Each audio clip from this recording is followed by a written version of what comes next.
ખાસ કરીને ભારતીય જનતા પાર્ટીના મોવડી મંડળના માધ્યમથી દરેક ઉમેદવારનું સિલેક્શન થતું હોય છે. છેલ્લી 2 ટર્મથી આ લોકસભામાં મારા ઉપર પાર્ટીએ વિશ્વાસ મૂકીને મને લડવાની તક આપી હતી.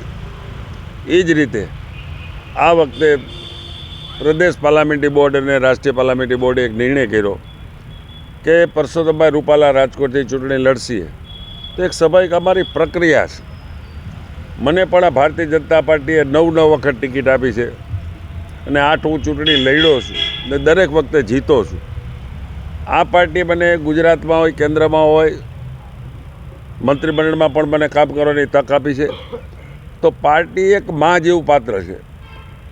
જે માને 2 બાળક હોય અને રમકડા માટે 2 બાળકો રમતા હોય, એમાં નાનું બાળક રોતું તો મોટા બાળકને હાથમાંથી રમકડું લઈને નાના બાળકને દે. એવી ભૂમિકા અમારી ભારતીય જનતા પાર્ટીની છે.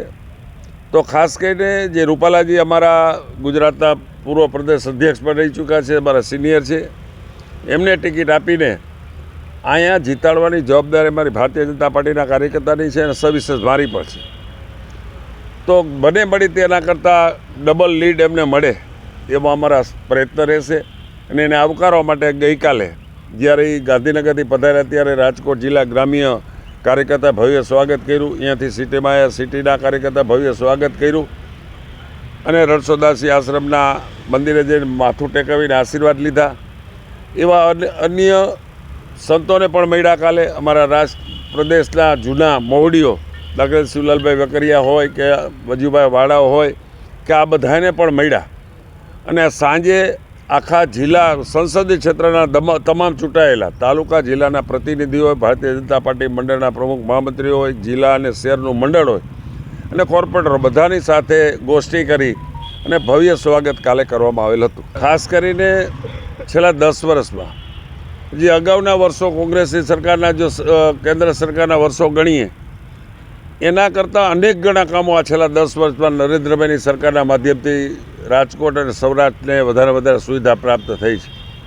કે દાખલા તરીકે મારા જીવનની અંદર એ કહું તો એમ્સ હોસ્પિટલ મારા રાજકારણમાં આટલા વર્ષોમાં જે એમ્સ હોસ્પિટલ મળી છે એનાથી મને ઘણું સંતોષ છે કે મારા સમય દરમિયાન નરેન્દ્રભાઈએ એની સરકારમાંથી અમને એમ્સ હોસ્પિટલ આપણને આપીને સૌરાષ્ટ્રના લોકોને આરોગ્યનું જબરજસ્ત ધામ પૂરું પાડ્યું છે. એનાથી મને ઘણો સંતોષ છે.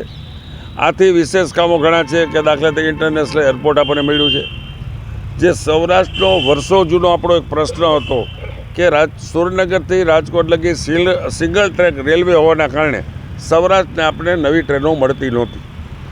એ ડબલ ટ્રેક પણ થઈ ગઈ છે. એના કારણે સૌરાષ્ટ્રને નવી ટ્રેનો મળી, રાજકોટને પણ ઘણી નવી ટ્રેનો મળી છે.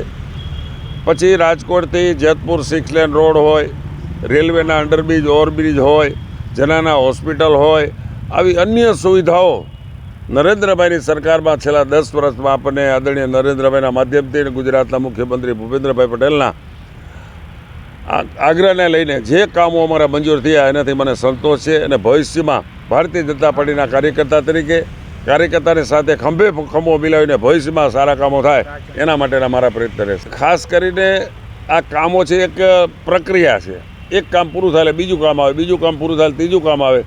જે કામો અત્યારે ચાલુ છે એને આગળ ધપાવવા માટે પણ રૂપાલા સાહેબ પ્રયત્ન કરશે અને ભવિષ્યમાં રાજકોટ અને સૌરાષ્ટ્રને નવી સુવિધા પ્રાપ્ત થાય એના માટેના એના હંમેશા પ્રયત્ન રહેશે. ખાસ કરીને નરેન્દ્રભાઈની ગુજરાતમાં પહેલીવાર મુખ્યમંત્રી બન્યા અને રાજકોટથી ધારાસભા સીટ લડી અને જિંદગીમાં પહેલી ચૂંટણી રાજકોટમાંથી લડ્યા હતા.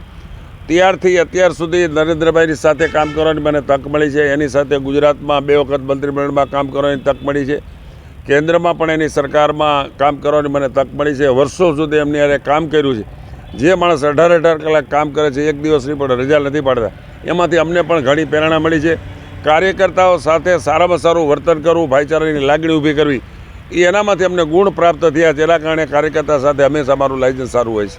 સાંજ સમાચાર ફેસબુક પેજને લાઇક કરો, વિડીયો શેર કરો અને વધુ વિગતવાર સમાચાર માટે sanssamachar.net વિઝિટ કરો.